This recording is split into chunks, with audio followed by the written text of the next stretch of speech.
গুৱাহাটী পল্টন বজাৰৰ পৰা মানি মাৰ্কেটিঙৰ মাষ্টাৰ মাইণ্ডক গ্ৰেপ্তাৰ কৰিমগঞ্জ আৰক্ষীৰ। ধৃত হেমন্ত কুমাৰ গগৈ।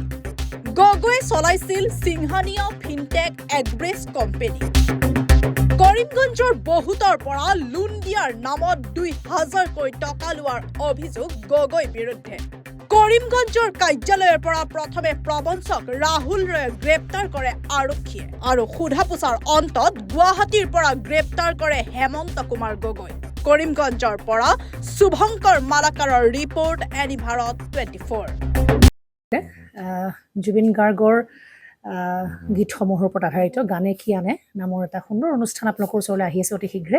অহা 15 আগষ্টৰ পৰা ধেমাজিৰ পৰা প্ৰথম অডিশ্যন আৰম্ভ হ'ব আৰু সেই অডিশ্যনৰ যোগেদি বিভিন্ন কণ্ঠশিল্পীসকলে যিসকলে এই অনুষ্ঠানত যোগদান কৰিব বিচাৰে তেওঁলোকে এই অডিশ্যনৰ যোগেদি আগবাঢ়ি আহক আৰু জুবিন গাৰ্গৰ বহুত ভাল লগা গান আমি সদায় শুনি আহোঁ আৰু আপোনালোকৰ যদি ভাল লগা গান থাকে জুবিন গাৰ্গৰ আপোনালোকে গাই ভাল পায় তেন্তে অডিশ্যনত যোগদান কৰক। মোৰ ফালৰ পৰা আন্তৰিক শুভকামনা থাকিল এই সম্পূৰ্ণ অনুষ্ঠানটোলৈ।